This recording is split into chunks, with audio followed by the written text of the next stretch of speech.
संसार का हर दिन जो है वो इसी प्रकार से धीरे धीरे करके व्यतीत होता है, निकलता है।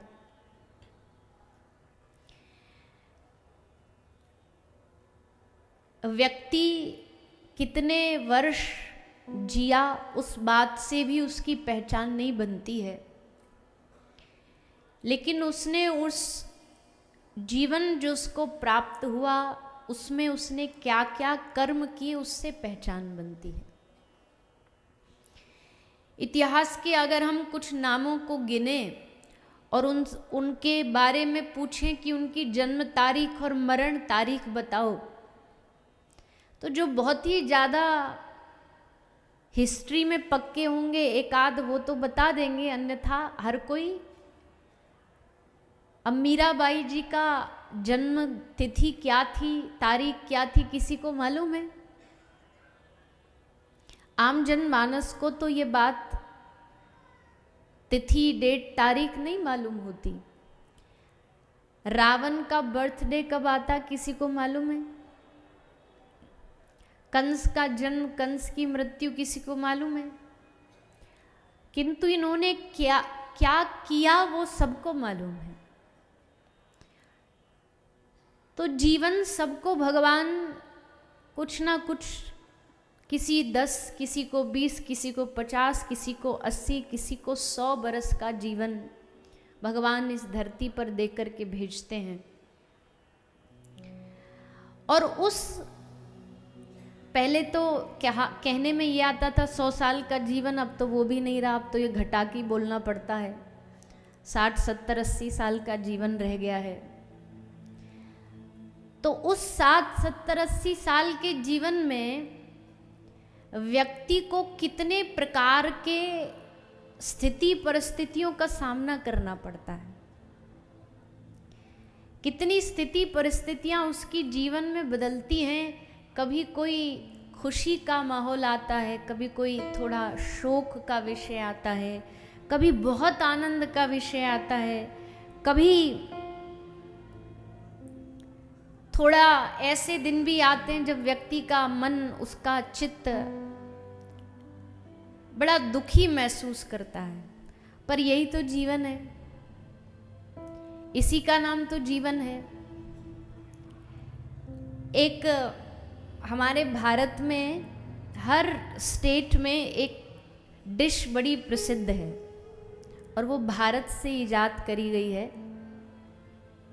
हमारे भारत में हर जगह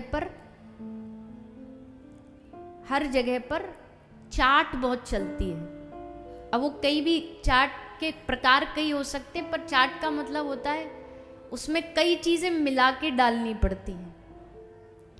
थोड़ी हरी चटनी, थोड़ी लाल चटनी, थोड़ा सा तीखा, थोड़ा सा मध्यम, सबको मिलाकर के जो सबका मिक्सचर बनता है वो चाट बनती है। और इसीलिए वो पसंद जिह्वा को क्यों आती है? क्योंकि उसमें सारे टेस्ट हैं। कुछ खट्टा भी है, कुछ मीठा सा आ जाता है बीच में, फिर कुछ नमकीन, फिर तीखा आ जाता है।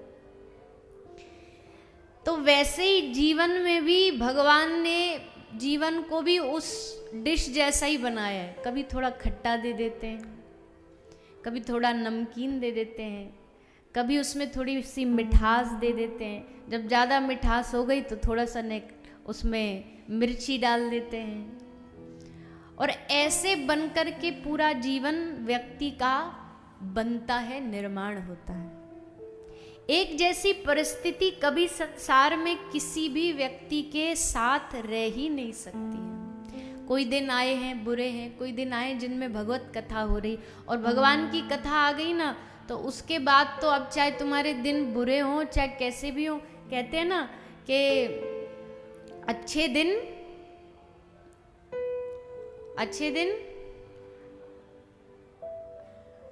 आएंगे, बोले हम अच्छे दिन लाएंगे। बोले अच्छे दिन आते नहीं है, अच्छे दिन तो हैं। अगर वो दिन भगवान से जुड़े तो अच्छे दिन हैं, अगर भगवान से नहीं जुड़े तो फिर आप किसी स्वर्ग में भी रह रहे हो, महलों में भी रह रहे हो, तो वो अच्छे दिनों की गिनती में नहीं आ सकते। तो आपके जो 7 दिन पीछे बीते, ये कैसे दिन थे? अब ये अच्छे दिन सिर्फ 7 दिन ही रहने चाहिए कि हमेशा रहने चाहिए? तो हमेशा कैसे रहेंगे? उत्तर दो, आप सारे उत्तर दे रहे हो, साथ के साथ बोलो।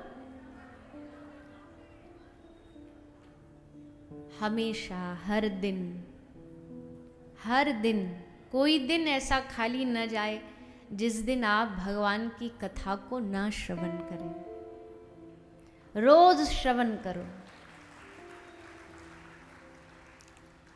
तो बोले ठीक है, रुक जाओ आप हमारे कलकत्ता में साल भर, सुनाते रहो, हम सुनते रहेंगे। हाँ, अभी तो ताली बजा रहे हो, 1 महीना भी रुक गए, 1 महीना के बाद कहेंगे आप झोला उठाओ घर जाओ।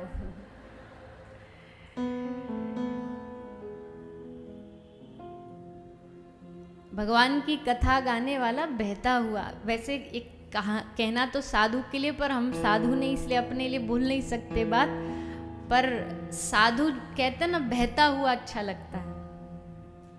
एक जगह जल रुक जाए, पानी रुक जाए तो जमा हो जाता है। हमारे महाराज जी तो एक रात भी नहीं रुकते, बताओ।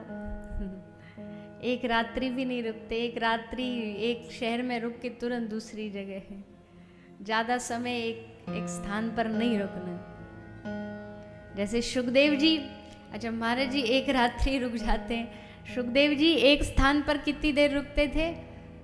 जितनी देर में गाय का दूध निकाला जाए, गाय का दोहन किया जाए, उतनी देर सुखदेव जी एक जगह रुकते थे। फिर वो जगह छोड़ के तुरंत बदल जाते, दूसरी जगह चले जाते। क्यों? क्योंकि वो जानते यहाँ ने थोड़ा ज्यादा देर रुक गए ना तो उस स्थान से, उस जगह से मोह हो जाएगा। एक पेड़ के नीचे भी 4 दिन आदमी रुक जाए ना तो 5वें दिन वो पेड़ पे भी नेम प्लेट लगा देगा कि ये मेरी जगह है।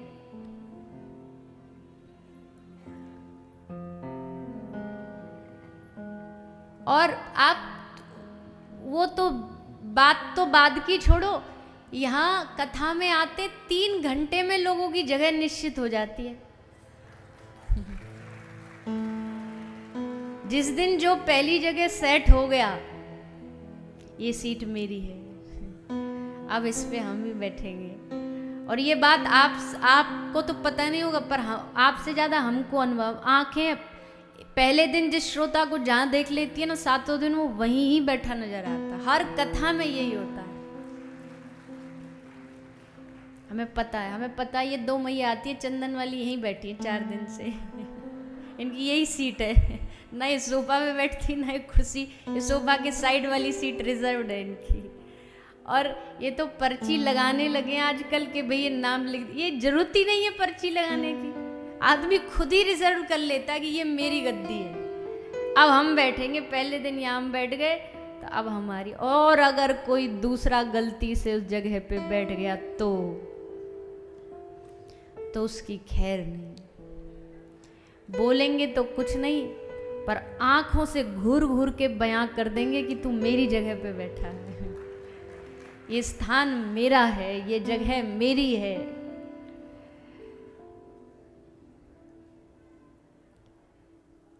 तो कहने का भाव है, पहले के समय में क्यों साधु स्थान छोड़ करके एक स्थान पे थोड़ी देर, एक गांव में कुछ दिनों तक रुकते फिर जगह छोड़ देते? क्यों? एक तो ज्यादा दिन साधु एक स्थान पर रुक जाए तो फिर वहां भक्तों की लाइन लगना चालू हो जाती है। महाराज जी ये बता दो, महाराज जी वो बता दो, महाराज जी ऐसा कोई मंत्र दे दो। और धीरे धीरे महाराज जी भी उसी चक्कर में फंसते जाते हैं, लोगों के चक्कर में। इसलिए फिर उनको एक ही चीज उपाय बचता, जगह छोड़ के भागो। रात ही रात में अपना झोला उठाया और भागे वहां से। तो साधु बहता। पर कहने का भाव, अब कोई कहे जी आप कह रहे हो सत्संग हर रोज सुनो, कैसे सुने?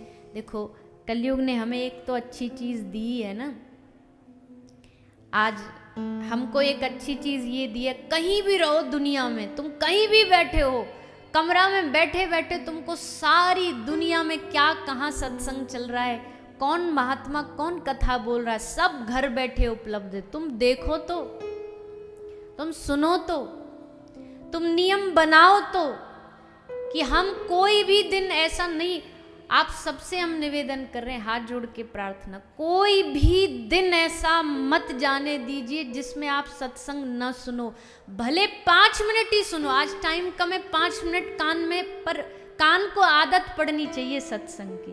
कान को ऐसी आदत पड़नी चाहिए कि आज अगर कोई कथा नहीं सुनी, आज अगर किसी महापुरुष की वाणी कान में नहीं गई, तो हृदय में बेचैनी हो कि आज कुछ रह गया, आज कुछ खाली रह गया।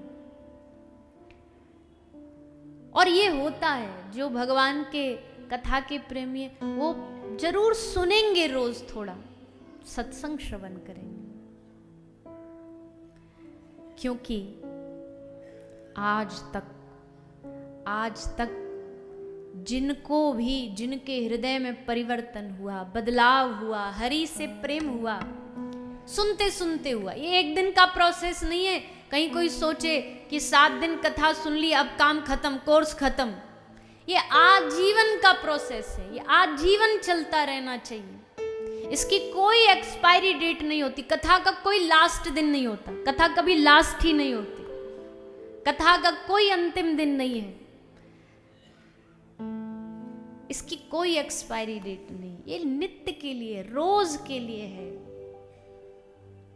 श्रवण करके, और फिर श्रवण के बाद कोई बात अच्छी लग गई कथा में, तो उस बात को अपने हृदय में उतारो।